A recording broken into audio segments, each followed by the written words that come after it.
तो हेलो दोस्तों, good morning. Welcome back to another video. मैं राहुल सिंह राजपूत स्वागत करता हूं आप सभी का इंडिया के नंबर 1 स्टडी चैनल, जिसका नाम क्या है, क्रैक कंपटीशन विद आरएसआर। तो गाइज, आज की इस वीडियो में हम लोग डिस्कस करने वाले हैं इंडियन ज्योग्राफी यानी भारत का भूगोल पार्ट 1। और आज हमारा टॉपिक होने वाला है भारत की स्थिति एवं विस्तार। तो चलिए इंतजार की घड़ियों का सत्यानाश करते हुए आज का हमारा ये लेक्चर शुरू करते हैं। तो ये आप लोग देख सकते हैं, ये हमारे भारत का नक्शा है। यानी आज हम लोग भारत के बारे में पढ़ने वाले हैं, यानी भारत की स्थिति एवं विस्तार के बारे में डिटेल से यहाँ पर समझने वाले हैं। तो आज का हमारा पहला क्वेश्चन है। तो हमारा पहला क्वेश्चन क्या है?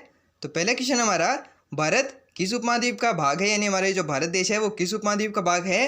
तो हमारा भारत जो देश है वो एशिया उपमहाद्वीप का भाग है, यानी एशिया कॉन्टिनेंट का भाग है। और एशिया में भी दक्षिण पूर्वी एशिया का भाग है। तो ये आप लोग इस पिक्चर के अंदर देख सकते हैं, भारत जो हमारा ये जो देश है ये दक्षिण पूर्वी एशिया का भाग है। यानी ये जो इक्वेटर होती है और ये जो प्राइम मेरिडियन है, इधर ईस्ट और इधर ये जो साउथ है, यानी भारत जो हमारा है वो साउथ ईस्ट एशिया का भाग है। ये आप लोग देख सकते हैं, ये दक्षिण और ये पूर्व। तो भारत जो है वो इसके बीच में, यानी दक्षिण पूर्वी एशिया का भाग है हमारा भारत देश। तो चलिए नेक्स्ट क्वेश्चन पर चलते हैं। नेक्स्ट क्वेश्चन क्या है हमारा? नेक्स्ट क्वेश्चन है, भारत की आकृति कैसी है? तो भारत की आकृति कैसी है ये आप लोग इस पिक्चर के अंदर देख सकते हैं। भारत की आकृति है, भारत की आकृति चतुष्कोणीय है। ये आप लोग इस पिक्चर के अंदर देख सकते हैं। तो अगर हम लोग इसके चारों कोनों को मिलाएंगे तो ये जो हमें आकृति देखने को मिलेगी ये कैसी होगी? ये होगी चतुष्कोणीय। यानी भारत की जो आकृति है वो चतुष्कोणीय है। चतुष्कोणीय आकृति कैसी होती है? जिसके अंदर चार कोण बनते हैं, यानी चार एंगल बनते हैं। तो ये आप लोग देख सकते हैं, ये चार एंगल हैं। ये जो हमारे भारत की आकृति है वो है चतुष्कोणीय। और भारत की एक और आकृति है, इसको प्राचीन काल में सोने की चिड़िया भी कहा जाता था। तो ये आप लोग इसकी शेप देख सकते हैं, ये एक चिड़िया की जैसी इसकी शेप है। लेकिन अगर हम लोगों को एक वेल डिफाइन करना हो तो भारत की आकृति कैसी होगी? तो वो भारत की आकृति है चतुष्कोणीय, यानी चार एंगल हैं इसके, और ये भारत की आकृति है चतुष्कोणीय। तो चलिए नेक्स्ट क्वेश्चन पर चलते हैं। नेक्स्ट क्वेश्चन क्या है हमारा? नेक्स्ट है, भारत का अक्षांशीय विस्तार कितना है? तो विस्तार कौन कौन से होते हैं? विस्तार दो होते हैं, एक तो अक्षांशीय विस्तार और दूसरा होता है देशांतरीय विस्तार।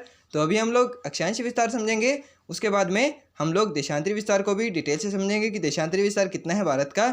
तो भारत का अक्षांशीय विस्तार है 6 डिग्री 4 मिनट नॉर्थ से लेकर 37 डिग्री 6 मिनट नॉर्थ तक। यह भी मैं आप लोगों को थोड़ा डिटेल से और समझाता हूँ। तो भारत का अक्षांशीय विस्तार है 6 डिग्री 4 मिनट उत्तरी अक्षांश से लेकर 37 डिग्री 6 मिनट उत्तरी अक्षांश तक। तो ये आप लोग इस पिक्चर के अंदर देख सकते हैं, ये जो हमारी पृथ्वी होती है इस पर दो रेखाएं खींची जाती हैं, एक तो अक्षांश रेखा और दूसरी देशांतर रेखाएं। ये जो ऐसे सीधी, ये जो आड़ी रेखाएं होती है, ये जो पड़ी रेखाएं होती हैं, इनको कहते हैं अक्षांश रेखाएं। और ये जो सीधी रेखाएं होती हैं इनको कहते हैं देशांतर रेखाएं। तो भारत का अक्षांशीय विस्तार कितना है, यानी ये जो इधर से लेकर इधर तक जो विस्तार है, यानी ऊपर से लेकर नीचे तक जो विस्तार है वो कितना है? तो वो है 6 डिग्री 4 मिनट उत्तरी अक्षांश से लेकर 37 डिग्री 6 मिनट उत्तरी अक्षांश तक। तो ये आप लोग इस पिक्चर के अंदर देख सकते हैं, ये यहाँ से लेकर भारत का यहाँ तक अक्षांशीय विस्तार कितना है? तो वो है 6 डिग्री 4 मिनट से लेकर 37 डिग्री 6 मिनट उत्तरी अक्षांश तक। 6 डिग्री तो ये है और 37 डिग्री 6 मिनट उत्तरी अक्षांश, ये जम्मू कश्मीर वाला जो क्षेत्र देख सकते हैं आप लोग, ये है। ये 6 डिग्री 4 मिनट यहाँ पर नहीं है गाइस, ये यहाँ पर आप लोग देख सकते हैं, ये जो अंडमान निकोबार द्वीप समूह है, ये यहाँ पर भारत का सबसे दक्षिणी बिंदु है। कौन सा? इंदिरा पॉइंट। और उसी का ये जो अक्षांशीय विस्तार है वो यहाँ पर बताया गया है 6 डिग्री 4 मिनट उत्तरी अक्षांश। और ये जो यहाँ पर ये जो तमिलनाडु वाला क्षेत्र देख सकते हैं, इसका अक्षांशीय विस्तार कितना है? तो ये है 8 डिग्री 4 मिनट। ये भारत की मुख्य भूमि का अक्षांशीय विस्तार है और ये भारत का सबसे दक्षिणी बिंदु है, इसलिए ये भारत का अक्षांशीय विस्तार है। और ये यहाँ पर है भारत का मुख्य भूमि का अक्षांशीय विस्तार, जो है कितना है? 8 डिग्री 4 मिनट उत्तरी अक्षांश। कहाँ पर? कन्याकुमारी तमिलनाडु में स्थित है। लेकिन यहाँ पर ये जो अंडमान निकोबार द्वीप समूह है, ये यहाँ पर बताया गया है 6 डिग्री 4 मिनट उत्तरी अक्षांश। तो ये जो भारत का अक्षांशीय विस्तार है ये आपको समझ में आया। तो चलिए नेक्स्ट क्वेश्चन पर चलते हैं। नेक्स्ट क्वेश्चन है हमारा, नेक्स्ट है, भारत का सबसे दक्षिणी बिंदु कौन सा है? तो ये मैंने आप लोगों को अभी बताया कि भारत के दो दक्षिणी बिंदु हैं, एक तो भारत की मुख्य भूमि का और एक है भारत का सबसे दक्षिणी बिंदु। तो भारत का सबसे दक्षिणी बिंदु है अंडमान निकोबार द्वीप समूह में, और वो कितने डिग्री के अक्षांश पर है? तो वो है 6 डिग्री 4 मिनट उत्तरी अक्षांश पर। और उसका नाम क्या है? उसको बोलते हैं हम लोग इंदिरा पॉइंट। और भारत का जो सबसे उत्तरी बिंदु होगा उसको क्या बोलेंगे? उसको बोलेंगे इंदिरा कोल। तो अभी आप लोग इसको याद रखिए, इंदिरा पॉइंट। और वो कितने डिग्री के अक्षांश पर है, वो है 6 डिग्री 4 मिनट उत्तरी अक्षांश पर। अक्षांश और देशांतर रेखाएं कैसे निश्चित की जाती हैं ये भी मैंने आप लोगों को बता दिया। पृथ्वी पर खींची गई हैं। भारत का अक्षांश विस्तार मैंने बता दिया, और ये भारत की मुख्य और ये भारत का सबसे दक्षिणी बिंदु है। कौन सा? इंदिरा पॉइंट। या आप लोग इस यहाँ पर देख सकते हैं। अगर मैं इसको थोड़ा सा इधर कर दूँ तो आप लोग ये देख सकते हैं, ये जो इंदिरा पॉइंट, ये जो अंडमान निकोबार द्वीप समूह है, इसी को बोलते हैं इंदिरा पॉइंट। और ये भारत का सबसे दक्षिणी बिंदु है, और भारत की मुख्य भूमि का सबसे दक्षिणी बिंदु है तमिलनाडु वाला। और ये तो है 6 डिग्री 4 मिनट, और ये है 8 डिग्री 4 मिनट उत्तरी अक्षांश। तो चलिए नेक्स्ट क्वेश्चन पर चलते हैं। नेक्स्ट क्वेश्चन क्या है हमारा? नेक्स्ट है, भारत की मुख्य भूमि का सबसे दक्षिणी बिंदु कौन सा है? तो ये मैंने आपको पहले ही बता दिया है। भारत का सबसे दक्षिणी बिंदु है इंदिरा पॉइंट, और भारत की मुख्य भूमि का सबसे दक्षिणी बिंदु है कन्याकुमारी। और वो कहाँ पर है? वो है तमिलनाडु में। और वो कितने डिग्री के अक्षांश पर है? तो वो है 8 डिग्री 4 मिनट उत्तरी अक्षांश पर। या आप लोग इस पिक्चर के अंदर भी देख सकते हैं। ये जो है हमारा यहाँ पर, ये तमिलनाडु वाला जो क्षेत्र है, यहाँ पर भारत की मुख्य भूमि का सबसे दक्षिणी बिंदु है। और वो कितने हैं? 8 डिग्री 4 मिनट उत्तरी अक्षांश। ये एन नॉर्थ को रिप्रेजेंट करता है, यानी उत्तरी अक्षांश को। और ये जो देशांतरी विस्तार है हमारा, इसको हम लोग ईस्ट से डिफाइन करेंगे और इसको नॉर्थ से डिफाइन करेंगे। नॉर्थ से क्यों? क्योंकि ये आप लोग देख सकते हैं, ये जो हमारा भारत देश है, ये 0 डिग्री जो इक्वेटर होती है उसके नॉर्थ में स्थित है, और ये जो प्राइम मेरिडियन होती है इसके ईस्ट में स्थित है। इसीलिए हम भारत के अक्षांशीय विस्तार को तो नॉर्थ से रिप्रेजेंट करते हैं, और ये जो देशांतरी विस्तार है उसको हम लोग करते हैं ईस्ट से, यानी पूर्वी देशांतर बोलते हैं। और ये जो अक्षांशीय विस्तार है उसको बोलते हैं हम लोग उत्तरी अक्षांश। इसे रिप्रेजेंट करते हैं। क्यों? क्योंकि जो अक्षांश है हमारा, अक्षांशीय विस्तार है, वो 0 डिग्री के इस साइड है, यानी नॉर्थ में है, यानी उत्तर में है। और ये जो 0 डिग्री प्राइम मेरिडियन है, देशांतरी विस्तार, इसके ईस्ट के अंदर है, यानी पूरा इधर लाई करता है। कौन? हमारे ये जो भारत देश है। इसीलिए हम इसको पूर्वी देशांतर के अंदर रिप्रेजेंट करते हैं देशांतरी विस्तार को। तो अभी हम लोग अक्षांशीय विस्तार के बारे में पढ़ रहे हैं। तो भारत की मुख्य भूमि का अक्षांशीय विस्तार है 8 डिग्री 4 मिनट, और ये कहाँ पर है? तमिलनाडु कन्याकुमारी में ये स्थित है। तो चलिए नेक्स्ट क्वेश्चन पर चलते हैं। नेक्स्ट क्वेश्चन क्या है हमारा? नेक्स्ट है, भारत का सबसे उत्तरी बिंदु कौन सा है? तो ये आप लोग देख सकते हैं, भारत का सबसे उत्तरी बिंदु है जम्मू कश्मीर में। वर्तमान में ये जम्मू कश्मीर में नहीं है, क्योंकि जम्मू कश्मीर का डिवाइडेशन हो चुका है। और वर्तमान में भारत का सबसे उत्तरी बिंदु है लद्दाख में। और वो कहाँ पर, और वो कितने डिग्री अक्षांश पर है? वो है 37 डिग्री 6 मिनट उत्तरी अक्षांश पर। और उसको क्या बोलते हैं? उसको बोलते हैं इंदिरा कोल। ये मैंने आपको पहले ही बताया था। भारत का सबसे जो दक्षिणी बिंदु है उसको तो बोलेंगे इंदिरा पॉइंट, और ये जो सबसे उत्तरी बिंदु है इसको बोलेंगे इंदिरा कोल। तो ये आप लोग इस पिक्चर के अंदर भी देख सकते हैं। ये जो हमारा लद्दाख वाला जो क्षेत्र है, यहाँ पर है भारत का सबसे उत्तरी बिंदु, और इसको क्या बोलेंगे? इसको बोलेंगे इंदिरा कोल। और ये कितने डिग्री अक्षांश पर स्थित है? तो ये है 37 डिग्री 6 मिनट उत्तरी अक्षांश पर स्थित है। कौन सा? भारत का सबसे उत्तरी बिंदु, और जिसका नाम क्या है? जिसका नाम है इंदिरा कोल। भारत का सबसे दक्षिणी बिंदु इंदिरा पॉइंट, और भारत का सबसे उत्तरी बिंदु इंदिरा कोल। तो चलिए नेक्स्ट क्वेश्चन पर चलते हैं। नेक्स्ट क्वेश्चन क्या है हमारा? नेक्स्ट आता है, भारत का देशांतरी विस्तार कितना है? तो मैंने आपको बताया था विस्तार 2 होते हैं, एक तो अक्षांशीय विस्तार और एक देशांतरी विस्तार। अक्षांशीय विस्तार हमने अच्छे से समझ लिया है। तो अब चलिए देशांतरी विस्तार की बारी है। मैं थोड़ा सा दोबारा से वो रिपीट कर देता हूँ, अक्षांश और देशांतरी कैसे निश्चित किए जाते हैं। तो हमारी जो पृथ्वी है, इस पर वास्तव में ऐसी कोई रेखाएं नहीं होती। ऐसा सिर्फ ये जो पृथ्वी है इसकी संरचना को समझने के लिए माना जाता है कि ये जो पृथ्वी है इसके ऊपर ऐसे रेखाएं खींची जाती है। ग्लोब पर आप लोग देख सकते हैं। तो ये जो रेखाएं होती हैं, ये जो सीधी रेखा, आड़ी रेखाएं होती हैं, इनको तो अक्षांश, और ये जो सीधी रेखाएं होती हैं इनको देशांतर रेखाएं कहते हैं। अक्षांशीय विस्तार हमने भारत का अच्छे से समझ लिया है। तो चलिए अब देशांतरी विस्तार की बारी है, यानी ये जो खड़ी रेखाएं होती हैं इनकी बारी है, ये भी समझ लेते हैं। तो ये क्या है? भारत का देशांतरी विस्तार कितना है? तो भारत का देशांतरी विस्तार है 68 डिग्री 7 मिनट ईस्ट से लेकर 97 डिग्री 25 मिनट ईस्ट तक भारत का देशांतरी विस्तार है। और ईस्ट ही क्यों लिया, ये मैंने आपको बता दिया है, क्योंकि ये प्राइम मेरिडियन के ईस्ट में स्थित है। प्राइम मेरिडियन किसको कहते हैं? 0 डिग्री देशांतर रेखा को। और इक्वेटर किसको कहते हैं? 0 डिग्री अक्षांश रेखा को कहते हैं। तो ये जो हमारा भारत देश है, ये प्राइम मेरिडियन यानी 0 डिग्री देशांतर रेखा के ईस्ट में स्थित है।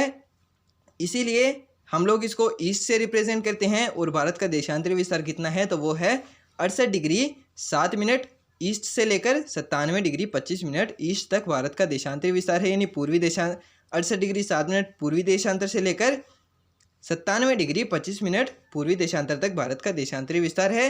जैसा कि आप लोग इस पिक्चर के अंदर भी देख सकते हैं, ये जो यहाँ से लेकर ये इस पॉइंट से लेकर इस पॉइंट तक ये जो भारत का देशांतरी विस्तार है ये कितना है, ये है 68 डिग्री 7 मिनट से लेकर 97 डिग्री 25 मिनट तक भारत का देशांतरी विस्तार है। और ये कहाँ तक है, ये जो आप लोग देख सकते हैं ये यहाँ पर गुजरात है, या और इसको क्या बोलते हैं, इसको सरक्रीक भी बोलते हैं। और यहाँ पर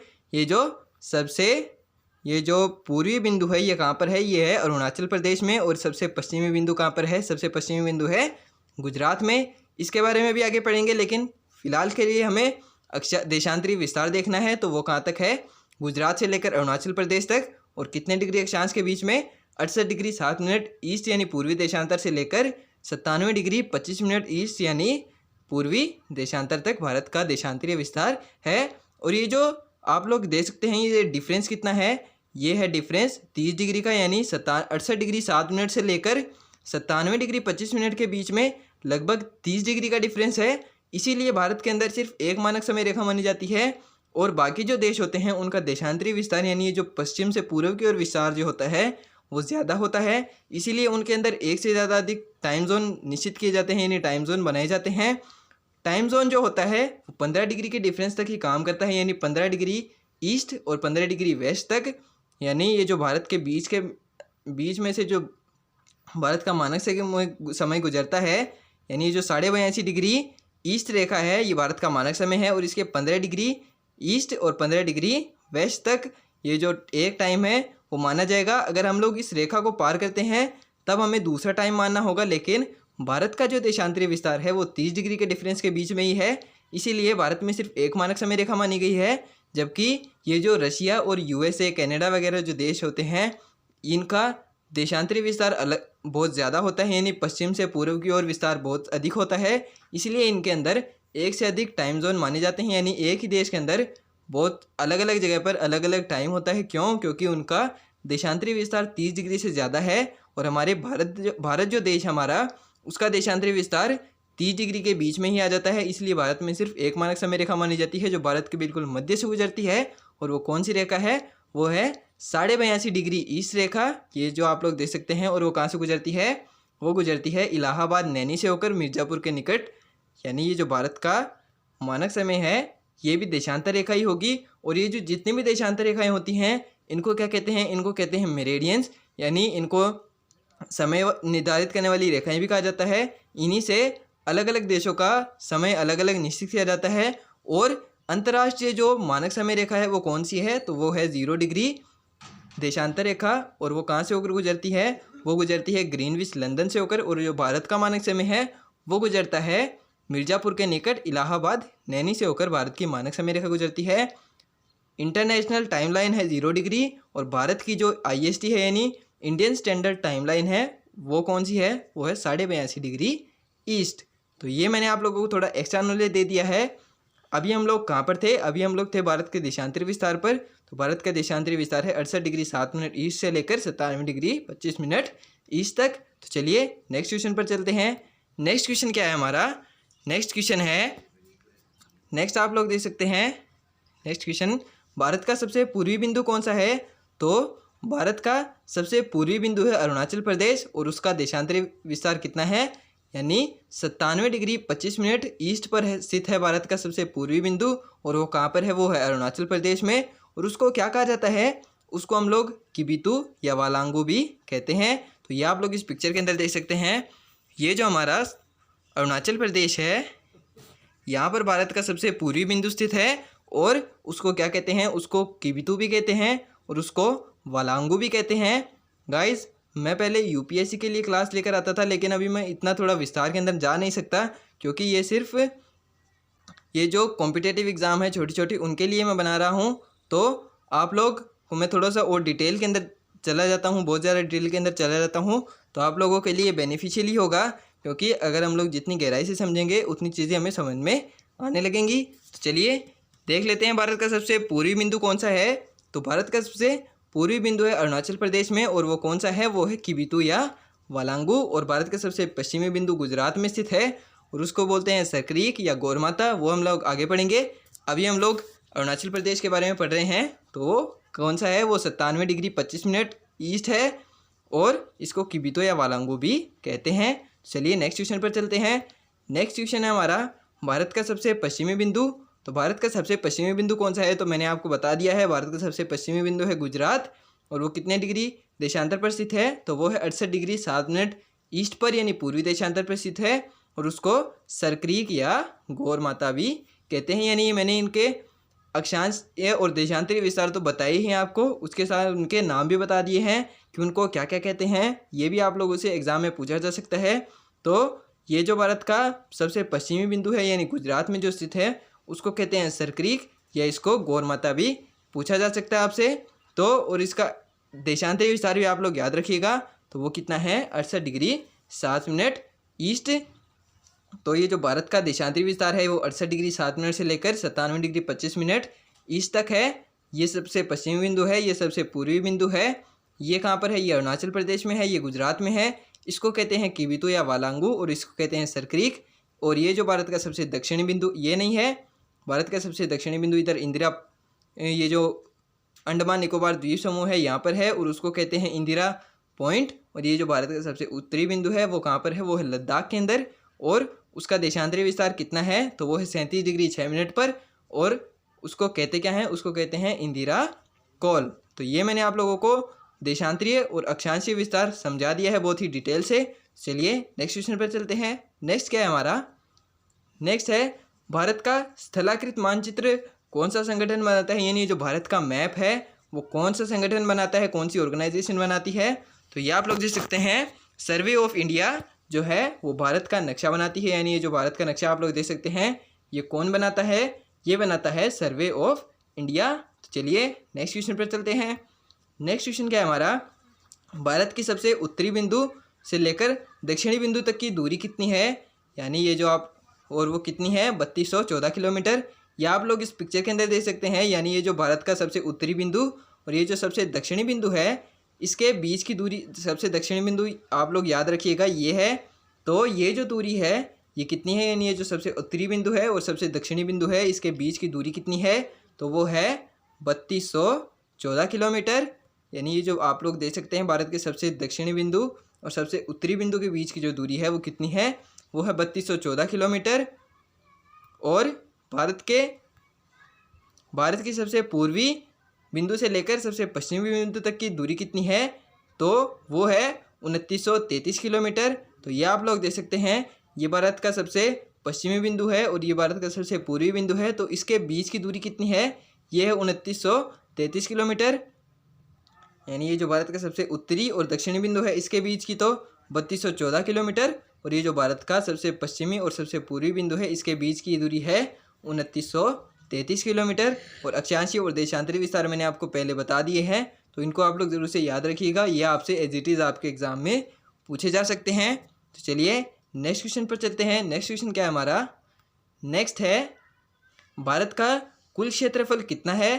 तो भारत का कुल क्षेत्रफल कितना है, तो ये आप लोग देख सकते हैं, भारत का कुल क्षेत्रफल है 32,87,263 किलोमीटर स्क्वायर। किलोमीटर स्क्वायर क्यों लिखा, क्योंकि ये क्षेत्रफल है, ये हमने परिधि नहीं नापी है, ये है पूरा क्षेत्रफल, यानी इसके अंदर ये जो अंदर का क्षेत्रफल होता है वो भी नापा जाता है, इसलिए इसको हम लोग किलोमीटर स्क्वायर के अंदर डिफाइन करते हैं। तो भारत का जो कुल क्षेत्रफल है वो कितना है, तो वो है 32,87,263 किलोमीटर स्क्वायर। ये आप लोग देख सकते हैं, ये भारत की सिर्फ बाउंड्री की लंबाई नहीं है गाइज, ये भारत का पूरा क्षेत्रफल है। ये आप लोग देख सकते हैं, ये जो अगर हम लोग इसका ये जो अंदर का भी अगर नापते हैं तो वो कितना होता है, 32,87,263 किलोमीटर स्क्वायर भारत का कुल क्षेत्रफल है। और भारत के सबसे पूर्वी तथा दक्षिणी बिंदु की मैंने दूरी आपको पहले ही बता दी है, ये है 3214 किलोमीटर और ये है 2933 किलोमीटर। और ये जो भारत का क्षेत्रफल है पूरा वो कितना है, 32,87,263 किलोमीटर स्क्वायर। इनको आप लोग ऐसे सीधे याद रखिएगा, क्योंकि ये आपसे एज इट इज़ एग्जाम में पूछे जा सकते हैं। तो चलिए नेक्स्ट क्वेश्चन पर चलते हैं। नेक्स्ट क्वेश्चन क्या है हमारा, भारत पूरी दुनिया के कुल क्षेत्रफल का कितना प्रतिशत भाग है, यानी ये जो मैंने आपको बताया अभी, भारत का जो क्षेत्रफल है 32,87,263 किलोमीटर स्क्वायर, तो वो जो है पूरी दुनिया के क्षेत्रफल का कितना है, तो वो है 2.4%। यानी पूरी दुनिया का जो क्षेत्रफल है, भारत का क्षेत्रफल, उसका सिर्फ 2.4% ही भाग है। और इस 2.4% भाग के अंदर जनसंख्या कितनी रहती है, उसके अंदर रहती है पूरी दुनिया की 17.5% जनसंख्या केवल भारत के अंदर निवास करती है। और इसका क्षेत्रफल कितना है, सिर्फ 2.4%। यानी पूरी दुनिया का जो क्षेत्रफल है उसका सिर्फ 2.4% भाग भारत में है। और उसकी यानी पूरी दुनिया की जो जनसंख्या है उसका 17.5% भाग जो है वो भारत के अंदर निवास करता है। यानी अकेला भारत जो है पूरी दुनिया की 17.5% जनसंख्या का पालन करता है। और उसका क्षेत्रफल सिर्फ कितना है, वो है 2.4%। और वो 2.4% है कितना, वो है 32,87,263 किलोमीटर स्क्वायर। तो ये आप लोग ज़रूर से याद रखिएगा। चलिए नेक्स्ट चलते हैं। नेक्स्ट क्वेश्चन क्या है हमारा, नेक्स्ट है क्षेत्रफल की दृष्टि से भारत विश्व में कौन से स्थान पर आता है। तो क्षेत्रफल की दृष्टि से भारत कितने स्थान पर आता है, तो वो आता है 7वें स्थान पर। और जनसंख्या की दृष्टि से दूसरे स्थान पर आता है। तो आप लोग आइडिया लगा सकते हैं उसी से जो मैंने आपको पहले बताया था। भारत का क्षेत्रफल तो है पूरी दुनिया का 2.4%, और ये दुनिया में कौन से स्थान पर आता है, 7वें स्थान पर। और जनसंख्या की दृष्टि से भारत कौन से स्थान पर आता है, तो भारत आता है चीन के बाद दूसरे स्थान पर। और कितनी प्रतिशत जनसंख्या, 17.5% जनसंख्या अकेले भारत में निवास करती है। तो ये आप लोग देख सकते हैं भारत विश्व में कौन से स्थान पर आता है क्षेत्रफल की दृष्टि से, तो वो आता है 7वें स्थान पर। और किसके बाद आता है, तो पहले स्थान पर आता है रूस, उसके बाद में आता है कनाडा, उसके बाद में तीसरा आता है चीन, फिर आता है अमेरिका यानी यूएसए, और उसके बाद में ब्राज़ील, फिर छठे स्थान पर आता है ऑस्ट्रेलिया, और 7वें स्थान पर आता है हमारा प्यारा सा देश जो भारत है वो आता है। यानी पहले स्थान पर तो जो है वो आता है रूस, दूसरे पर कनाडा, तीसरे पर चीन, चौथे पर अमेरिका यानी यूएसए, और पाँचवें पर ब्राज़ील, और छठे पर कौन सा आता है, छठे पर आता है ऑस्ट्रेलिया। और ऑस्ट्रेलिया के बाद 7वें स्थान पर आता है हमारा भारत देश। और जनसंख्या की दृष्टि से कौन से, जनसंख्या की दृष्टि से चीन के बाद दूसरे स्थान पर। और पूरी दुनिया की 17.5% जनसंख्या का पालन करता है अकेला भारत। और क्षेत्रफल की दृष्टि से 7वें स्थान पर आता है। ये आप लोग देख सकते हैं, ये हमारा प्यारा सा भारत देश है, सतरंगी जो ये जो हमारा भारत देश है, ये आप लोग देख सकते हैं यहाँ पर। चलिए नेक्स्ट क्वेश्चन पर चलते हैं। नेक्स्ट क्वेश्चन क्या है हमारा, नेक्स्ट है जनसंख्या की दृष्टि से भारत विश्व में कौन से स्थान पर आता है। तो जनसंख्या की दृष्टि से भारत चीन के बाद दूसरे स्थान पर आता है, और क्षेत्रफल की दृष्टि से 7वें स्थान पर आता है। ये आप लोग देख सकते हैं। विश्व की कुल जनसंख्या का कितना प्रतिशत भाग भारत में निवास करता है, यानी अब ये मैंने आपको पहले ही बता दिया है, लेकिन आपको नोट्स भी तो बनाने हैं ना। नोट्स आप लोग सीधे बनाइएगा, क्योंकि इसकी आप लोगों को कहीं पर भी पीडीएफ नहीं मिलने वाली है। ये आप लोग पहले ही याद रखिएगा। आप लोगों को ये सीधे सीधे अपनी कॉपी में नोट करने हैं, क्योंकि आप लोगों को रिवीजन करना होगा। जब आप लोग पूरी क्लास थोड़ी देखेंगे, आप लोग अपनी कॉपी से ही रिवीजन करेंगे, तो आप लोग इनको नोट करते हुए चलिएगा। इसीलिए मैं जो बात बोलता हूँ उसको मैं नोट्स की फॉर्म में भी लेकर आया हूँ, ताकि आप लोग अपनी कॉपी में भी नोट कर सकें। तो विश्व की कुल जनसंख्या का कितना प्रतिशत भाग भारत में निवास करता है, तो वो करता है 17.5% भाग। और इसके बाद में नेक्स्ट क्वेश्चन आता है हमारा, कर्क रेखा भारत के किस भाग से होकर गुजरती है। तो कर्क रेखा भारत के बिल्कुल मध्य से होकर गुजरती है, और ये भारत को 2 बराबर भागों में बांटती है। तो ये मैं आप लोगों को बताऊं, तो ये जो हमारी पृथ्वी होती है, इसके जो बिल्कुल बीच में से जो अक्षांश रेखा निकलती है, इसको कहते हैं 0 डिग्री अक्षांश रेखा, और इसको इक्वेटर भी कहते हैं। और इसके ऊपर आती है एक 23.5 डिग्री नॉर्थ रेखा, और इसके नीचे आती है एक 23.5 डिग्री साउथ रेखा। 23.5 डिग्री जो नॉर्थ है उसको तो कहते हैं कर्क रेखा, और ये जो 23.5 डिग्री साउथ है इसको कहते हैं मकर रेखा। और ये जो यहाँ पर इसके कर्क रेखा के ऊपर आता है 66.5 डिग्री नॉर्थ, इसको कहते हैं आर्कटिक वृत्त। और ये जो 23.5 डिग्री साउथ के नीचे आता है इसको कहते हैं एंटार्कटिक वृत्त। और यहाँ पर आता है 90 डिग्री नॉर्थ और 90 डिग्री साउथ, इसको कहते हैं उत्तरी ध्रुव, और इसको कहते हैं दक्षिणी ध्रुव। तो ये जो कर्क रेखा है ये भारत के अंदर से होकर गुजरती है, मकर रेखा भारत के मध्य से होकर, भारत के किसी भी भाग से होकर मकर रेखा नहीं गुजरती है।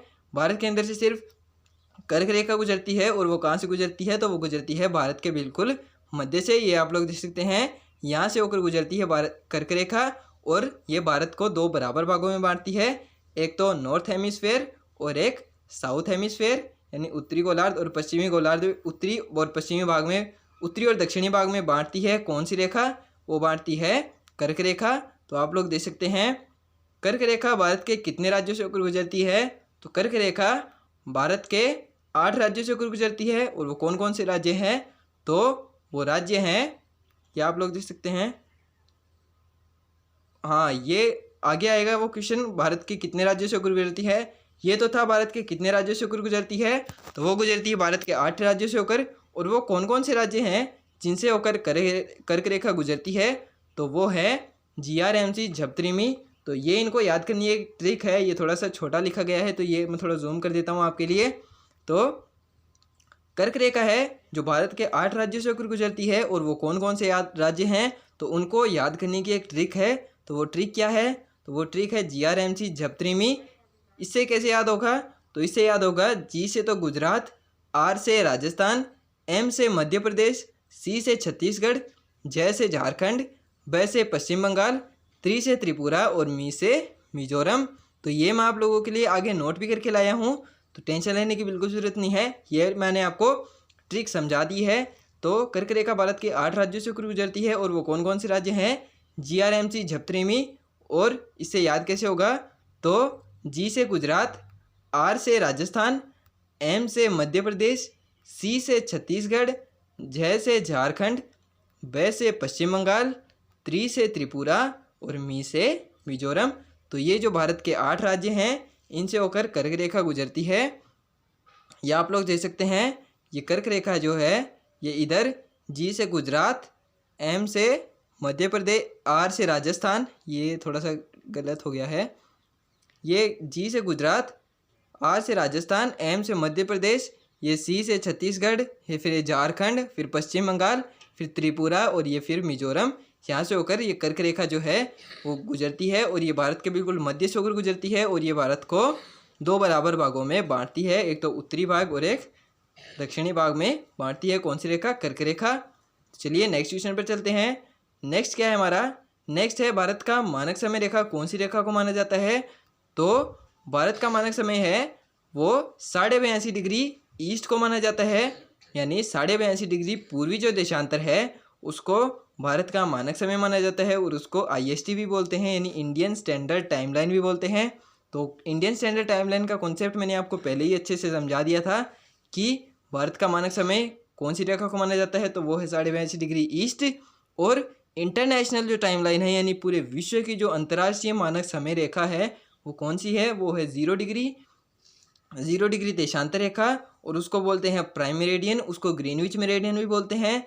ग्रीनविच मेरिडियन क्यों बोलते हैं, क्योंकि वो ग्रीनविच वेधशाला लंदन से होकर गुजरती है, यानी अंतर्राष्ट्रीय जो समय है वो 0 डिग्री देशांतर रेखा को माना जाता है, उसको प्राइम मेरिडियन भी बोलते हैं, और उसको ग्रीनविच मेरिडियन भी बोलते हैं, उसको GMT भी बोलते हैं। क्यों, क्योंकि GMT का मतलब है ग्रीनविच मीन टाइम, क्योंकि ग्रीनविच लंदन वेधशाला से होकर गुजरती है, और हमारा ये जो भारत देश है वो उसके ईस्ट के अंदर स्थित है, और भारत के जो बिल्कुल मध्य से होकर गुजरती है उसको भारत का मानक समय माना जाता है। यानी अगर ये जो 0 डिग्री रेखा है, ये 0 डिग्री है प्राइम मेरिडियन, तो हमारा ये जो भारत देश है इसके ईस्ट में स्थित है पूरी तरह, और भारत के बिल्कुल जो मध्य से होकर गुजरती है वो कौन सी रेखा है, तो वो है 82.5 डिग्री ईस्ट रेखा। ईस्ट इसलिए माना क्योंकि ये प्राइम मेरिडियन के ईस्ट में स्थित है, और इसको IST भी बोलते हैं। IST का मतलब I से इंडियन, S से स्टैंडर्ड और T से टाइमलाइन। तो इंडियन स्टैंडर्ड टाइमलाइन कौन सी है, यानी IST कौन सी है, 82.5 डिग्री ईस्ट रेखा, यानी 82.5 डिग्री पूर्वी देशांतर को ही भारत का मानक समय माना जाता है। या आप लोग देख सकते हैं, ये 68 डिग्री 7 मिनट से लेकर 97 डिग्री 25 मिनट के बीच में से जो रेखा गुजर रही है वो कौन सी है, 82.5 डिग्री ईस्ट रेखा, और इसी को भारत का मानक समय माना जाता है। और ये जो इलाहाबाद नैनी से होकर गुजरती है, और वो कहाँ पर है, वो है मिर्ज़ापुर के निकट। और भारत के अंदर सिर्फ एक मानक समय रेखा क्यों है, ये भी मैंने आपको बता दिया था, क्योंकि भारत का ये जो देशांतरी विस्तार है वो कितने डिग्री के डिफरेंस में है, तो वो है 30 डिग्री के डिफरेंस के बीच में भारत का ये जो देशांतरी विस्तार वो आ जाता है और इसके जो बिल्कुल मध्य से होकर गुजरती है रेखा उसको ही माना जाता है भारत का मानक समय। मध्य से होकर गुजरती है उसी को क्यों माना, क्योंकि इधर जो है ये जो भारत का सबसे पश्चिमी और भारत का जो सबसे पूर्वी जो ये देशांतर रेखा है इसके बीच में कितने घंटे का डिफरेंस था, तो वो था 2 घंटे का। तो उस डिफरेंस को कम करने के लिए भारत के जो बिल्कुल मध्य से होकर रेखा गुजरती है उसी को भारत का मानक समय माना जाता है। और वो कौन सी रेखा है, वो है 82.5 डिग्री ईस्ट रेखा और इसी को बोलते हैं इंडियन स्टैंडर्ड टाइम लाइन। तो चलिए नेक्स्ट क्वेश्चन पर चलते हैं। नेक्स्ट क्वेश्चन क्या है हमारा, भारत की मानक समय रेखा कहाँ से होकर गुजरती है। तो भारत की मानक समय रेखा इलाहाबाद नैनी से होकर गुजरती है और वो कहाँ पर है, मिर्ज़ापुर के निकट है। तो ये आप लोग देख सकते हैं, ये जो भारत की मानक समय रेखा है ये यहाँ से होकर गुजरती है और ये जो पॉइंट है इसी को बोलते हैं नैनी और ये कहाँ पर है, मिर्ज़ापुर के निकट है। और कहाँ पर, इलाहाबाद नैनी से होकर गुजरती है भारत की मानक समय रेखा और ये कहाँ पर है, मिर्ज़ापुर के निकट है। ये जो पॉइंट है इसी को बोलते हैं नैनी और यही भारत का मानक समय रेखा है। चलिए नेक्स्ट क्वेश्चन पर चलते हैं। नेक्स्ट क्या है हमारा, भारत की मानक समय रेखा कितने राज्यों से होकर गुजरती है। तो भारत की मानक जो समय रेखा है वो 5 राज्यों से होकर गुजरती है। कौन कौन से, तो पहला राज्य है उत्तर प्रदेश, दूसरा है मध्य प्रदेश, तीसरा है छत्तीसगढ़, चौथा है उड़ीसा, पांचवा है आंध्र प्रदेश। तो भारत की जो मानक समय रेखा है वो 5 राज्यों से गुजरती है। कौन कौन से, एक तो उत्तर प्रदेश, दूसरा मध्य प्रदेश, तीसरा छत्तीसगढ़, चौथा उड़ीसा और पांचवा है आंध्र प्रदेश। ये आप लोग इस पिक्चर के अंदर भी देख सकते हैं। ये जो भारत की मानक समय रेखा है ये 5 राज्यों से गुजरती है, उत्तर प्रदेश, मध्य प्रदेश, उड़ीसा, उत्तर प्रदेश, मध्य प्रदेश, छत्तीसगढ़, उड़ीसा और पांचवा है आंध्र प्रदेश। यानी 5 राज्यों से हमारी भारत की जो मानक समय रेखा है वो गुजरती है। तो चलिए नेक्स्ट क्वेश्चन पर चलते हैं।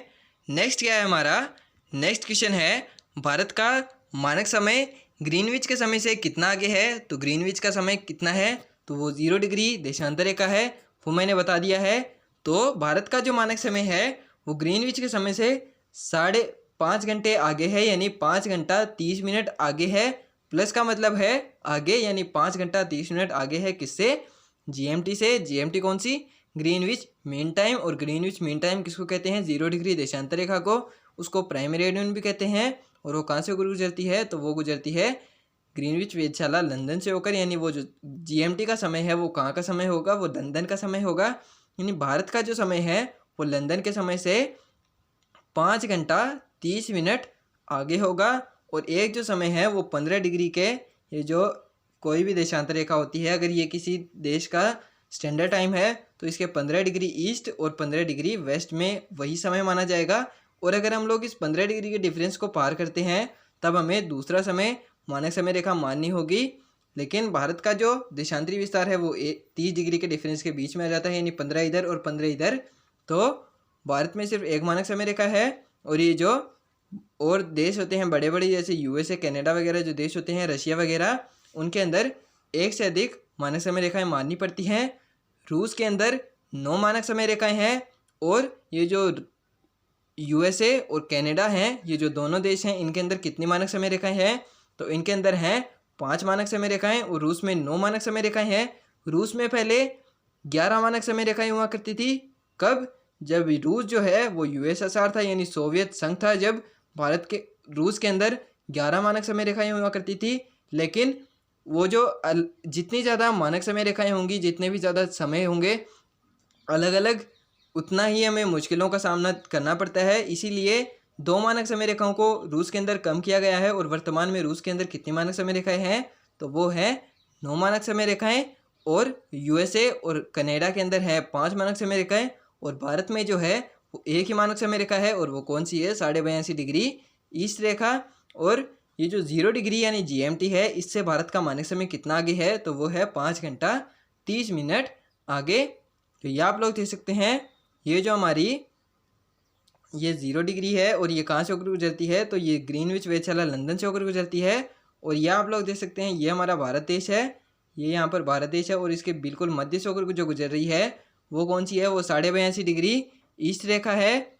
और ये ग्रीनविच के समय से कितना घंटे आगे है, तो वो है 5 घंटा 30 मिनट आगे है। और ये जो यूएस और कनाडा है इनके अंदर 5 मानक समय रेखाएं हैं, और ये जो रशिया है इसके अंदर 9 मानक समय रेखाएं मानी गई है। भारत के अंदर 1 मानक समय रेखा है, और ये जो 0 डिग्री है इसी को कहते हैं प्राइम मेरिडियन। इसको जीएमटी भी कहते हैं यानी ग्रीनविच मीन टाइम भी कहते हैं, और इसको ग्रीनविच मेरिडियन भी कहते हैं, और ये इंटरनेशनल टाइमलाइन भी इसको कहते हैं यानी अंतर्राष्ट्रीय मानक समय रेखा भी इसको कहा जाता है। तो ये आप लोगों ने यहाँ पर अच्छे से समझ लिया। तो चलिए नेक्स्ट चलते हैं। नेक्स्ट क्वेश्चन क्या है हमारा, नेक्स्ट है भारत के सबसे पूर्वी तथा पश्चिमी भाग में कितने समय का अंतर है। तो भारत के जो सबसे पूर्वी भाग है यानी पूर्वी बिंदु है और भारत का जो सबसे पश्चिमी बिंदु है उसके बीच में कितने घंटे का डिफरेंस है, तो वो है 2 घंटे का डिफरेंस। और वो कैसे है, तो ये आप लोग देख सकते हैं। ये जो भारत का सबसे पश्चिमी भाग है ये जीएमटी से 5 घंटा आगे है यानी ग्रीनविच का जो समय है उससे 5 घंटा आगे है। ये जो भारत का बिल्कुल मध्य वाला भाग है ये ग्रीनविच के समय से 6 घंटा आगे है। और ये जो भारत का सबसे पूर्वी भाग है यानी ईस्टर्न पार्ट है ये ग्रीनविच के समय से 7 घंटा आगे है। तो अगर हम लोग ये जो सबसे पश्चिम वाली यानी ये जो सबसे वेस्ट वाली जो देशांतर रेखा है अगर हम लोग इसको समय भारत का मानक समय रेखा मान लेते तो ये ग्रीनविच के समय से कितना घंटे आगे होती, तो ये होती 5 घंटा। ये अगर इसको मान लेते तो 6 घंटा और ये होती 7 घंटा। तो हमने इस डिफरेंस को कम करने के लिए कौन सी रेखा को माना, तो ये जो बिल्कुल मध्य से होकर गुजर रही है इसको हमने भारत का मानक समय माना। और वो कौन सी रेखा है, 82.5 डिग्री ईस्ट। और ये जो सबसे पूर्वी और सबसे पश्चिमी तथा सबसे पूर्वी जो भाग है उसके बीच के अंदर यानी कितने समय का अंतर है, तो वो 2 घंटे का डिफरेंस है। तो इसी डिफरेंस को कम करने के लिए हमने बिल्कुल जो मध्य से होकर रेखा गुजर रही है उसी को भारत का मानक समय रेखा माना यानी आईएसटी माना। और वो कौन सी है, 82.5 डिग्री ईस्ट रेखा भारत का मानक समय है। चलिए नेक्स्ट क्वेश्चन पर चलते हैं। ये आप लोगों ने यहाँ पर समझ लिया अच्छे से, ये आईएसटी और जीएमटी का कॉन्सेप्ट है। इसके लिए एक सेपरेट क्लास भी मैंने बना रखी है, अगर आप लोग चाहें तो वो देख सकते हैं। आप लोगों को उसकी प्लेलिस्ट के अंदर मिल जाएगी वो वीडियो। उसका नाम क्या होगा, तो उसका नाम है जीएमटी, आईएसटी और यूएसटी के नाम से एक क्लास है मेरी, वो मिलेगी आपको।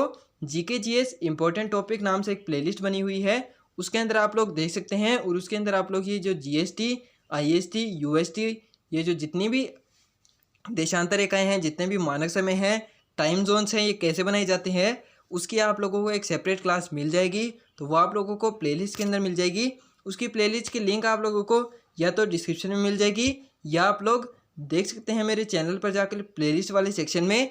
तो वो मिलेगी आपको जीके जीएस इंपॉर्टेंट टॉपिक के नाम से मिलेगी। उसके अंदर मैंने टाइम जोन्स कैसे बनाए जाते हैं और ये जो भारत का मानक समय है वो कैसे माना गया है उसके ऊपर एक सेपरेट क्लास बना रखी है। ये यहाँ पर यूपीएससी की क्लास नहीं चल रही इसलिए मैं थोड़ा सा ज़्यादा एक्सप्लेन नहीं कर रहा हूँ, ऊपर से आप लोगों को मैंने चीज़ें बता दी हैं।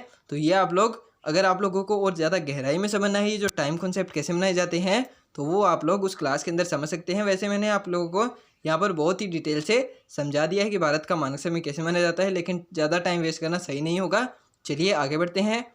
आगे क्या है हमारा क्वेश्चन, आगे हमारा भारत के सबसे पूर्वी तथा पश्चिमी देशांतर रेखाओं के बीच कितने डिग्री का डिफरेंस है, तो वो है 30 डिग्री का डिफरेंस। यानी ये जो मैंने बताया था आपको, ये जो भारत की ये जो सबसे पश्चिमी और सबसे पूर्वी बिंदु में से जो देशांतर रेखा गुजरती है इसके बीच में डिफरेंस कितना है, तो वो है 30 डिग्री। और इसीलिए भारत में सिर्फ एक मानक समय रेखा मानी गई है।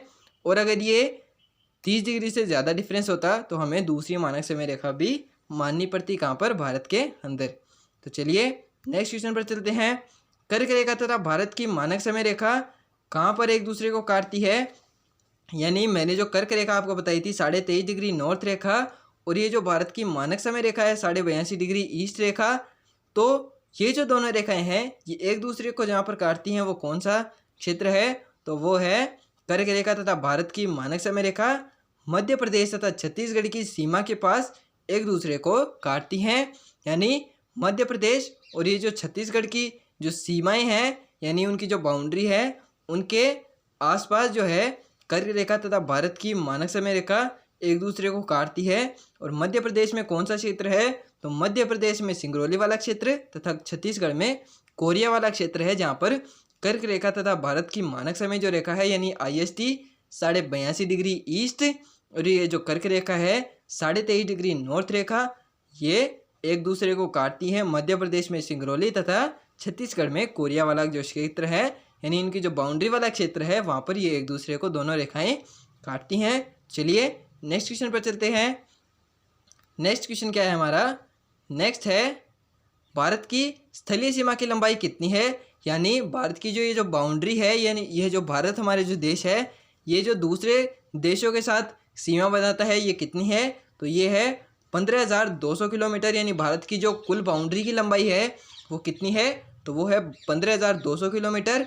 या आप लोग देख सकते हैं ये जो स्थलीय सीमा की लंबाई है, इसके अंदर ये वाली सीमा काउंट नहीं होगी क्योंकि ये समुद्री सीमा है। और यहाँ पर हम लोग किसके बारे में पढ़ रहे हैं? तो हम लोग पढ़ रहे हैं भारत की स्थलीय सीमा के बारे में। यानी ये जो आप लोग ये देख सकते हैं, ये जो बाउंड्री है भारत की, या आप लोग इधर देख सकते हैं, ये जो इतनी बाउंड्री है, जो स्थलीय सीमा की बाउंड्री है वो कितनी है? तो वो है 15,200 किलोमीटर।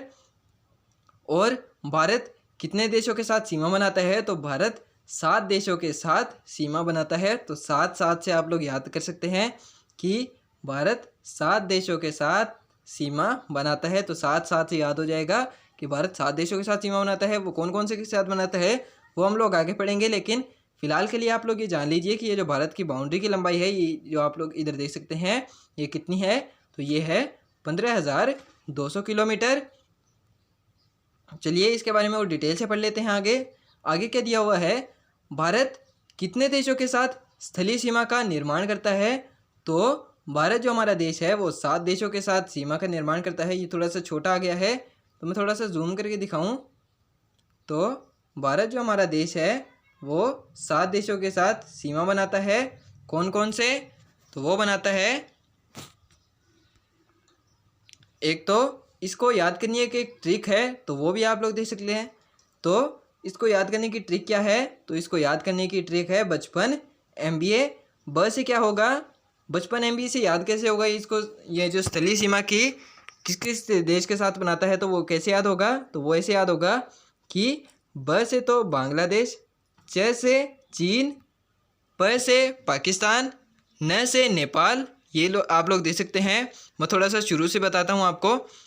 ये जो बचपन MBA वाली ट्रिक है इसको आप लोग कैसे याद रखेंगे? ये बचपन MBA, ब से बांग्लादेश, च से चीन, प से पाकिस्तान, न से नेपाल, M से म्यांमार, B से भूटान और A से अफ़गानिस्तान। तो इसको याद करने की एक ट्रिक है, तो इसको आप लोग दोबारा से देख लीजिए क्योंकि ये बहुत ज़्यादा इंपॉर्टेंट है, क्योंकि ये आपसे एज इट इज़ आपके एग्ज़ाम में पूछी जा सकती है कि भारत कौन कौन से देश के साथ सीमा बनाता है, और किसी भी देश के साथ सीमा पूछी जा सकती है। इसको और आगे ब्रॉड में पढ़ेंगे हम लोग, लेकिन फ़िलहाल के लिए आप लोग ये अच्छे से जान लीजिए। तो इसको आप लोग कैसे याद रखेंगे? तो इसको आप लोग याद ऐसे रखेंगे कि आप जो हैं आपने बचपन के अंदर ही MBA कर लिया है। आप इतने टैलेंटेड इंसान हैं कि आपने बचपन के अंदर ही MBA कर लिया है। इसीलिए ब से क्या होगा? ब से तो होगा बांग्लादेश, च से होगा चीन, प से होगा पाकिस्तान, नल्ला पाकिस्तान, न से होगा नेपाल, और M से होगा म्यांमार, B से होगा भूटान और A से होगा अफ़गानिस्तान। तो ये 7 देश हैं जिनके साथ भारत जो है वो स्थलीय सीमा का निर्माण करता है। ये लैंड बाउंड्री है, ये वाटर बाउंड्री नहीं है, यानी ये सिर्फ स्थलीय सीमा है। इसके अंदर जलीय सीमा को हम लोग काउंट नहीं करेंगे कि भारत कौन कौन से देश के साथ सीमा बनाता है, ये नहीं देख रहे हैं। हम लोग क्या देख रहे हैं? भारत की स्थलीय सीमा किस किस देश के साथ बनती है? तो वो बनती है 7 देशों के साथ, और वो कौन कौन से हैं? वो है बचपन MBA, ब से बांग्लादेश, च से चीन, प से पाकिस्तान, न से नेपाल, M से म्यांमार और B से भूटान और लास्ट में A से अफ़गानिस्तान। तो ये आप लोग देख सकते हैं भारत 7 देशों के साथ सीमा बनाता है। ये इधर ब से तो बांग्लादेश, च से चीन, प से पाकिस्तान, न से नेपाल, M से म्यांमार, B से भूटान और A से अफ़गानिस्तान। ये आप लोग देख सकते हैं। ये भारत 7 देशों के साथ सीमा बनाता है। 7 से आप लोग याद रख सकते हैं भारत 7 देशों के साथ सीमा बनाता है, और वो कितनी? 15,200 किलोमीटर की सीमा बनाता है। और कौन कौन से देशों के साथ? तो 7 देशों के साथ 55 MBA। ब से बांग्लादेश, च से चीन, प से पाकिस्तान, न से नेपाल, म से म्यांमार, बी से भूटान और ए से अफगानिस्तान। तो चलिए ये भी देख लेते हैं। ये तो हमने देख लिया कि भारत ये जो 7 देशों के साथ सीमा बनाता है, तो ये जो 7 देश हैं वो भी तो भारत के राज्यों के साथ सीमा बनाते होंगे ना। तो कौन सा देश भारत के कितने राज्यों के साथ सीमा बनाता है ये भी हम लोग आगे समझ लेते हैं डिटेल से। चलिए नेक्स्ट चलते हैं हम। नेक्स्ट क्या है हमारा? नेक्स्ट क्वेश्चन है श्रीलंका और भारत के बीच कौन सी जल संधि है, यानी लैंड बाउंड्री तो हमने देख ली। ये जो हमने लैंड बाउंड्री तो देख ली कि भारत स्थलीय सीमा का निर्माण कौन कौन से देश के साथ करता है, ये तो हमने अच्छे से समझ लिया। लेकिन भारत जलीय सीमा का भी तो निर्माण करता है। तो भारत जो है श्रीलंका के साथ जलीय सीमा का निर्माण भी करता है। तो वो जो जल संधि है उनके बीच में, ये जो श्रीलंका और ये जो भारत देश है, ये आप लोग देख सकते हैं, ये भारत और ये जो श्रीलंका है, इसके बीच में ये जो जल संधि है इसको क्या कहते हैं? तो इसको कहते हैं पाक जल संधि। और इसका दूसरा नाम क्या है? आदम का पुल। और ये यहाँ पर क्या है? ये हमारा श्री राम का राम सेतु भी यहाँ पर स्थित है। तो इसको हम लोग राम सेतु भी कह सकते हैं, इसको आदम का पुल भी कह सकते हैं। और इसका अगर हमें ज्योग्राफी के हिसाब से नाम डिफाइन करना हो तो वो हम लोग क्या कहेंगे? तो वो हम लोग कहेंगे पाक जल संधि। और वो किस किस के बीच में है? तो वो है श्रीलंका और भारत के बीच में। कौन सी संधि? पाक जल संधि। चलिए नेक्स्ट देख लेते हैं। नेक्स्ट क्या है? भारत सर्वाधिक लंबी स्थलीय सीमा किस देश के साथ बनाता है? तो हमने ये तो देख लिया कि भारत 7 देशों के साथ सीमा बनाता है। तो किसी देश के साथ सबसे छोटी भी बनाएगा और किसी देश के साथ सबसे बड़ी भी बनाएगा। तो सबसे बड़ी सीमा किस देश के साथ बनाता है? तो वो बनाता है बांग्लादेश के साथ। और वो कितनी बनाता है? 4096.70 किलोमीटर, यानी 15,200 किलोमीटर की जो बाउंड्री है उसमें से अकेला 4096.70 किलोमीटर की बाउंड्री किस देश के साथ बनाता है? तो वो बनाता है बांग्लादेश के साथ। ये आप लोग देख सकते हैं इस पिक्चर के अंदर, ये जो हमारा बांग्लादेश है इधर, ये भारत देश है, ये बांग्लादेश के साथ कितनी लंबी स्थलीय सीमा का निर्माण कर रहा है? तो वो कर रहा है 4096.70 किलोमीटर, यानी 15,200 किलोमीटर की जो सीमा है, बाउंड्री है, उसमें से 4096.70 किलोमीटर की जो स्थलीय सीमा है वो अकेले बांग्लादेश के साथ बनाता है। और बाकी की जो बाउंड्री है वो और देशों के साथ बनाता है। तो सबसे बड़ी बाउंड्री किसके साथ हुई? तो वो है बांग्लादेश के साथ, और वो है 4096.70 किलोमीटर। और सबसे छोटी सीमा बनाता है अफगानिस्तान के साथ, वो भी देखेंगे आगे। तो वो क्या है? भारत ने किस देश के साथ अपने सीमा मानचित्रों का आदान प्रदान किया है? तो वो किया है बांग्लादेश के साथ। सीमा मानचित्रों का आदान प्रदान से क्या मतलब है? यानी बांग्लादेश के साथ हमारे जो पहले बांग्लादेश जब हमसे अलग नहीं हुआ था तब की बात है, जब हमारी कुछ जो रियासतें थी वो बांग्लादेश के अंदर थी और बांग्लादेश की कुछ रियासतें हमारे भारत देश के अंदर थी। तो जब ये सेपरेट हुआ, अलग हुआ, तब हमारी कुछ ये जो रियासतें थी, देशी रियासतें थी, वो बांग्लादेश के अंदर चली गई और बांग्लादेश की कुछ रियासतें हमारे भारत देश के अंदर आ गई। इसी को कहते हैं सीमा मानचित्रों का आदान प्रदान। और वो हमारा किसके साथ है? तो वो है बांग्लादेश के साथ। तो ये हमने भी यहाँ पर देख सकते हैं, ये बांग्लादेश है और इसी के साथ हमारे सीमा मानचित्रों का आदान प्रदान किया गया है भारत देश का। चलिए नेक्स्ट क्वेश्चन क्या है? नेक्स्ट क्वेश्चन है भारत सबसे छोटी स्थलीय सीमा किस देश के साथ बनाता है? तो सबसे बड़ी स्थलीय सीमा बांग्लादेश के साथ, और सबसे छोटी स्थलीय सीमा किसके साथ बनाएगा? तो वो बनाएगा अफगानिस्तान के साथ।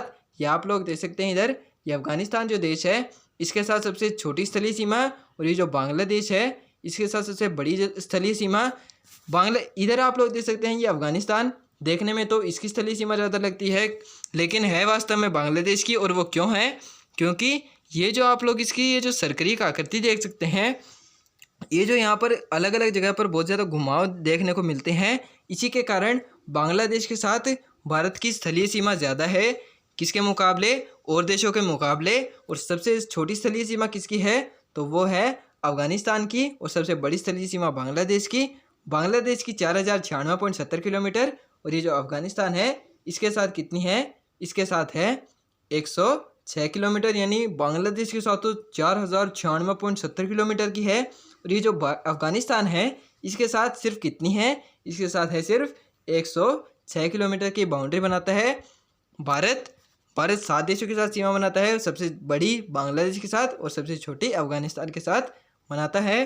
तो भारत के जो पड़ोसी देशों के साथ सीमा के हिसाब से करता हुआ क्रम कौन सा है, यानी भारत का जो पड़ोसी देश हैं उनके साथ ये जो सीमा बनाते हैं उनका घटता क्रम कौन सा है, यानी सबसे ज़्यादा बाउंड्री किसके साथ बनाता है, फिर उससे कम किसके साथ बनाता है और सबसे कम किसके साथ बनाता है, उसका क्रम कौन सा है होगा सही।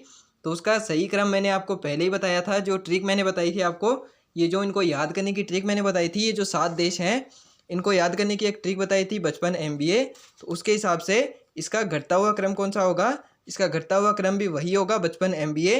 बस है बांग्लादेश, यानी सबसे बड़ी सीमा बांग्लादेश के साथ, सबसे उससे छोटी सीमा चीन के साथ, फिर उससे छोटी पाकिस्तान के साथ, फिर उससे छोटी नेपाल के साथ और फिर उससे छोटी म्यांमार के साथ और फिर उसके बाद में भूटान के साथ और सबसे छोटी सीमा किसके साथ, वो होगी अफगानिस्तान के साथ। बांग्लादेश के साथ होगी 4096.70 किलोमीटर और ये जो अफगानिस्तान जो देश है इसके साथ कितनी होगी, वो होगी 106 किलोमीटर की ही सीमा होगी। और यही इनका घटता हुआ क्रम भी है। आपसे अगर बढ़ता हुआ क्रम भी पूछा जाता है तो वो भी आप लोग बता सकते हैं कैसे, क्योंकि अगर घटता हुआ क्रम ऐसे है बचपन MBA तो बढ़ता हुआ क्रम कौन सा होगा, ABMBA च न प च ब, ऐसे आप लोग डिफाइन कर सकते हैं। बढ़ता हुआ और छोटा घटता हुआ क्रम भी आप लोग इससे बता सकते हैं। तो ये इसको याद करने की एक ट्रिक है और वही इनके घटते और बढ़ते हुए क्रम की भी ट्रिक समझ सकते हैं आप लोग। तो इसके आगे नाम नहीं दिया हुआ, नाम भी दिया हुआ है। सबसे पहले बांग्लादेश, फिर चीन, फिर पाकिस्तान, फिर नेपाल, फिर म्यांमार, फिर भूटान, फिर लास्ट में अफगानिस्तान। सबसे बड़ी बांग्लादेश के साथ कितनी 4096.70 किलोमीटर और सबसे छोटी अफगानिस्तान के साथ 106 किलोमीटर और टोटल जो बाउंड्री है वो कितनी होगी, वो होगी 15,200 किलोमीटर। तो ये मैंने आपको यहाँ पर बहुत ही डिटेल से समझा दिया है कि भारत की जो स्थलीय सीमा की लंबाई होगी वो कितनी है, कौन कौन से देश के साथ बनाता है और सबसे ज़्यादा किसके साथ बनाता है, सबसे कम किसके साथ बनाता है, और इसका घटता और बढ़ता क्रम कौन सा है, ये भी मैंने आपको यहाँ पर बहुत ही डिटेल से समझा दिया है। तो चलिए नेक्स्ट चलते हैं। नेक्स्ट क्या है, नेक्स्ट है हमारा भारत सबसे बड़ी स्थलीय सीमा किस देश के साथ बनाता है, तो वो बनाता है बांग्लादेश के साथ। और सबसे छोटी जो सीमा है वो किसके साथ, वो बनाता है अफगानिस्तान के साथ। और इसके बाद में नेक्स्ट क्वेश्चन आता है हमारा, भारत किस देश के साथ अंतर्राष्ट्रीय सीमा नहीं बनाता है, यानी ये जो स्थलीय सीमा है आसपास के जो पड़ोसी देश हैं उनमें सबके साथ स्थलीय सीमा का निर्माण करता है, लेकिन एक जो देश है उसके साथ भारत स्थलीय सीमा का निर्माण नहीं करता है। और वो कौन सी है, वो है श्रीलंका, यानी उसके साथ हमारी कोई भी बाउंड्री नहीं है। उसके साथ सिर्फ एक जल संधि है, वो भी हमारी कोई बाउंड्री नहीं है। वो ये आप लोग देख सकते हैं, ये जो इसके साथ ये जो श्रीलंका जो देश है इधर, ये हमारा भारत देश है और ये जो श्रीलंका है इसके साथ कोई भी हमारी बाउंड्री नहीं है। इसके साथ सिर्फ एक जल संधि है, ये आप लोग देख सकते हैं बीच में ये जो पानी वाला ये जो क्षेत्र है सिर्फ यही है। और इसके साथ एक जल संधि है, वो कौन सी है, वो है पाक जल संधि और इसको हम लोग आदम का पुल भी बोलते हैं। और इसको दूसरा नाम है हमारे जो श्री राम के नाम से है, वो कौन सा है, राम सेतु। और ये सिर्फ एक जल संधि है, ये कोई अंतर्राष्ट्रीय बाउंड्री नहीं है, लेकिन ये भी हमारा एक पड़ोसी देश है।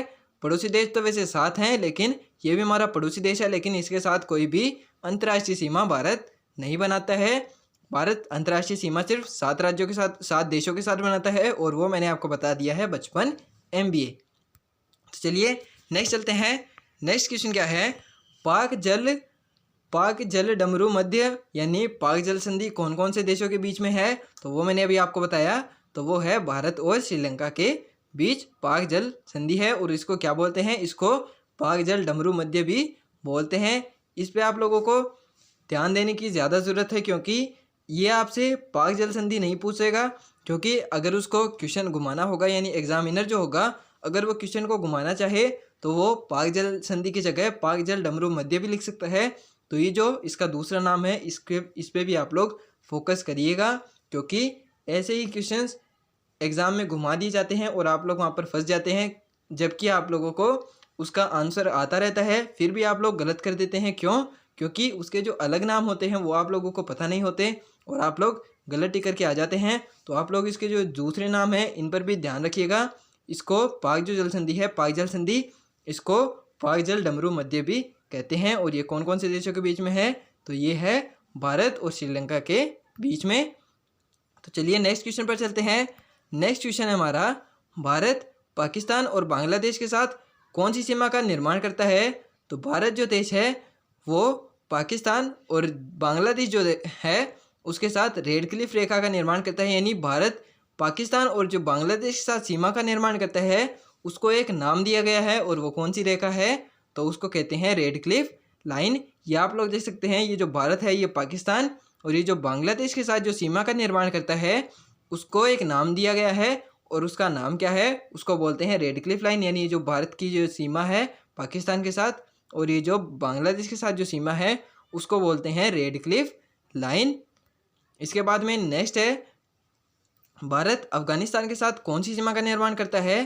तो भारत अफगानिस्तान के साथ डूरंड रेखा बनाता है। यानी भारत की जो अफगानिस्तान के साथ जो सीमा है उसका नाम क्या है? उसका नाम है डूरंड रेखा।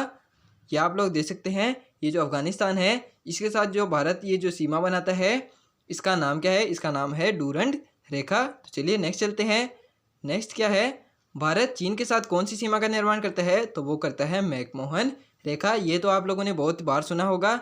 वो जो अफगानिस्तान और पाकिस्तान और बांग्लादेश के साथ थी वो आप लोग कम सुनते हैं, लेकिन ये नाम तो आप लोगों ने बहुत बार सुना होगा।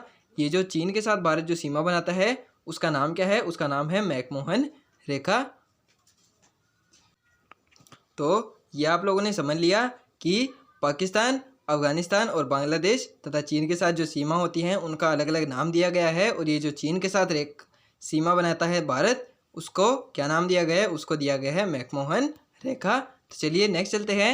नेक्स्ट क्वेश्चन क्या है हमारा, बांग्लादेश के साथ भारत के कितने राज्य सीमा बनाते हैं? यानी ये जो मैंने आपको पहले बताया था कि भारत 7 देशों के साथ सीमा बनाता है, लेकिन ये जो 7 देश हैं वो भी तो भारत के राज्यों के साथ सीमा बनाते होंगे ना। तो वो जो देश हैं वो भारत के कौन कौन से राज्यों के साथ सीमा बनाते हैं, तो हम इनको अलग अलग सेपरेट करके पढ़ेंगे कि बांग्लादेश भारत के कितने राज्यों के साथ सीमा बनाता है, चीन कितने राज्यों के साथ सीमा बनाता है, पाकिस्तान कितने राज्यों के साथ सीमा बनाता है, नेपाल कितने के साथ बनाता है, म्यांमार कितने के साथ बनाता है, भूटान और अफगानिस्तान जो है वो भारत के कितने राज्यों के साथ सीमा बनाते हैं। इनको हम लोग अलग अलग करके पढ़ने वाले हैं। चलिए फर्स्ट जो हमारा था बचपन, हम लोग इसको क्रम से ही पढ़ेंगे। तो सबसे पहले कौन सा था हमारा बचपन MBA की ट्रिक में? सबसे पहले था ब, तो ब से आता है बांग्लादेश, और बांग्लादेश भारत के कितने राज्यों के साथ सीमा बनाता है? तो उसकी भारत जो है, बांग्लादेश जो है भारत के 5 राज्यों के साथ सीमा बनाता है, और वो कौन कौन से के साथ बनाता है? तो उसकी भी एक ट्रिक है। तो हमने बांग्लादेश को जब आज़ाद कराया तो बांग्लादेश हमारा मित्र हो गया। यानी जब हमने बांग्लादेश को पाकिस्तान से अलग करके उसको एक अलग देश बना दिया, तब बांग्लादेश के साथ हमारी मित्रता हो गई, और हमने उसको क्या बोला? हमने उसको बोला आ मित्र बगल में। तो इसकी ये ट्रिक बन गई कि बांग्लादेश भारत के कितने राज्यों के साथ सीमा बनाता है? तो बांग्लादेश भारत के 5 राज्यों के साथ सीमा बनाता है, और वो कौन कौन से? तो जब हमने बांग्लादेश को पाकिस्तान से आज़ाद कराकर उसको एक अलग देश बनाया तो वो हमारा मित्र बन गया, और हमने उसको क्या बोला? हमने उसको बोला आ मित्र बगल में। तो आ से क्या होगा? आ से होगा असम, मी से होगा मिजोरम, त्र से होगा त्रिपुरा, और बगल से होगा पश्चिम बंगाल, और मे से मेघालय। तो ये इसको याद करने की एक ट्रिक है कि बांग्लादेश भारत के कितने राज्यों के साथ सीमा बनाता है। तो बांग्लादेश हमारा मित्र है तो हमने उसको बोला आ मित्र बगल में। तो आ से तो होगा असम, मी से होगा मिजोरम, त्र से होगा त्रिपुरा, बगल से होगा पश्चिम बंगाल, और मे से होगा मेघालय। तो ये इसको याद करने की एक ट्रिक है, तो इसको आप लोग ज़रूर से याद करिएगा, क्योंकि ये आपको इनको याद करने में बहुत ज़्यादा आसानी होगी, क्योंकि ये जो सीमाएं हैं इतनी आसानी से याद नहीं रहती। तो अगर आप लोग इनको थोड़ी सी ट्रिक से याद करते हुए चलेंगे तो ये आपको लॉन्ग टाइम के लिए याद रहने वाली हैं। चलिए नेक्स्ट चलते हैं। नेक्स्ट देख लेते हैं आप लोग, ये बांग्लादेश जो है कौन कौन से राज्यों के साथ सीमा बनाता है। तो ये देख सकते हैं आप लोग, आ से क्या था? आ से था असम, तो ये आप लोग देख सकते हैं असम, और आ मित्र, मी से क्या था? मिजोरम, तो ये आप लोग देख सकते हैं इधर मिजोरम, और फिर था त्र से त्रिपुरा, फिर था आ मित्र बगल में, तो बगल से क्या था, बगल से था पश्चिम बंगाल, तो ये यहाँ पर पश्चिम बंगाल देख सकते हैं। और लास्ट में था में से मेघालय, तो यह आप लोग यहाँ पर मेघालय देख सकते हैं। तो बांग्लादेश भारत के 5 राज्यों के साथ सीमा बनाता है। कौन कौन से? आ मित्र बगल में, आ से असम, म से आ मित्र, मी से मिजोरम, त्र से त्रिपुरा और आ मित्र बगल में, तो बगल से पश्चिम बंगाल और में से मेघालय। ये आप लोग यहाँ पर आसानी से देख सकते हैं। तो ये मैंने आपको यहाँ पर बता दिया है कि बांग्लादेश भारत के कितने राज्यों के साथ सीमा बनाता है। तो आज का हमारा ये लेक्चर यहीं पर ख़त्म करते हैं, क्योंकि लेक्चर ऑलरेडी बहुत लंबा हो चुका है। लेक्चर 1 घंटे का हो चुका है। तो आगे की जो चीज़ें हैं वो हम लोग नेक्स्ट क्लास के अंदर कवर करेंगे। तो अगर आपको वीडियो पसंद आया तो वीडियो को लाइक कर देना, शेयर कर देना। और अगर आपको ऐसा लगा कि आप लोगों को आज कुछ सीखने को मिला और अगर आप लोगों को मेरे पढ़ाने का अंदाज अच्छा लगा तो एक कमेंट भी ज़रूर से कर दीजिएगा। और लास्ट में thank you so much guys video को पूरा देखने के लिए। कल की जो आगे की जो चीज़ें हैं हम लोग नेक्स्ट क्लास के अंदर कवर करने वाले हैं। Thank you so much.